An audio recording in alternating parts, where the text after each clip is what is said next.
Hi guys, today I'm going to read Cinderella and the Lost Mice.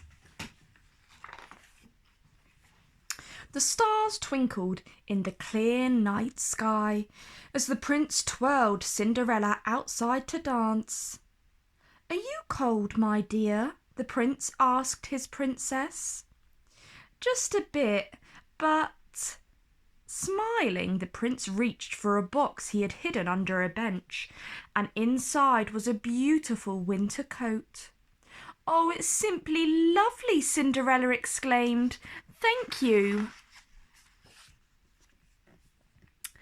The next morning, Cinderella showed her coat to Susie the mouse.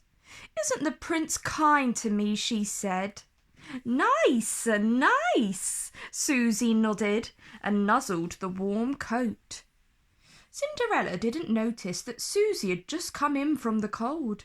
The tiny mouse was shivering, even though the room was warm. Just then, Gus and Jack scampered up onto Cinderella's dressing table. "Cinderella! Cinderella!" they chattered. Cinderella didn't hear them as she rushed off to meet the prince. She didn't know that they were cold too. Soon several more cold and shivering mice entered the room. They sat in front of the fire until their teeth stopped chattering. The poor mice had spent the night in the freezing attic. They hoped Cinderella would let them stay in her warm room. But there was a problem. "Shoo! Shoo!" The cruel housekeeper barged into the room and began chasing the mice. "You're making the whole castle dirty," she shouted. "I should have the gardener haul you away." She was the reason that the mice were cold and scared. They stayed in the attic to hide from her.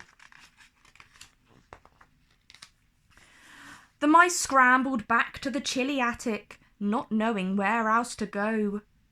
Cinderella, Gus sighed. They needed her help.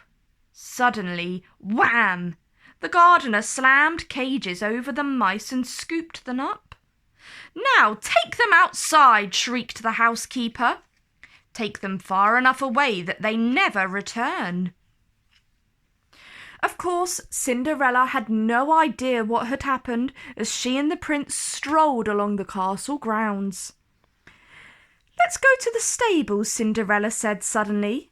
"We can say hello to the horses." "And maybe take a ride?" the prince asked hopefully. "Lovely idea," Cinderella replied.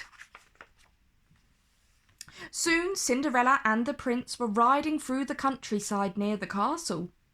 They saw the gardener doing something in one of the fields. "Hello!" shouted the prince. "It's too cold to be working outside." But the gardener didn't seem to hear the prince.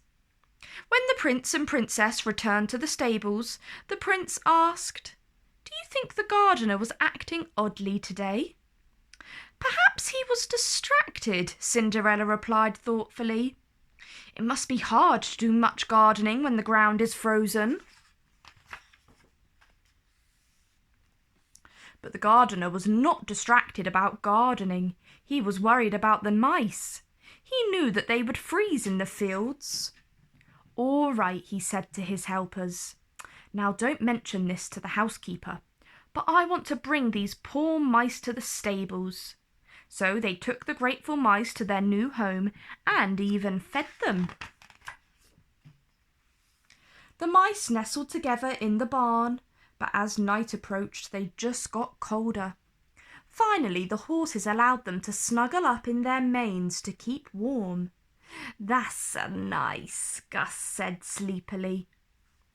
Meanwhile, Cinderella was beginning to worry. Where were her little friends? "Jack and Gus," she thought suddenly. "They wanted to talk to me this morning, but I left in a rush to see the prince. I wonder if they needed to tell me something." Cinderella was searching the palace trying to find her friends when she ran into the prince. "Why, hello," the prince said cheerfully.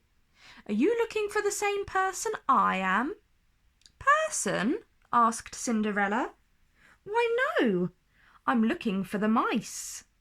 "Ah," said the prince, "and I am looking for the housekeeper, who apparently threw them out of the castle today. She said they were dirty." "Dirty? Oh no," Cinderella cried. "They're not dirty, and besides, they'll freeze outside." "Don't worry, my dear. The mice have found a new friend," the prince then told Cinderella. He told her about the gardener and what he had done. Together, Cinderella and the prince went to the stables, where they found and thanked the gardener. Then Cinderella awakened the mice, who were snuggled comfortably in the horses' manes. "Cinderelli! Cinderelli!" the mouse shouted happily. A few nights later there was a grand ball, with the gardener as the guest of honour. The cruel housekeeper now peeled potatoes in the kitchen. She would not be bothering the mice again. Meanwhile, the mice celebrated with a banquet of their own, and as for the horses, they got extra apples all around. The end. If you enjoyed that story, like down below and subscribe to my channel for more.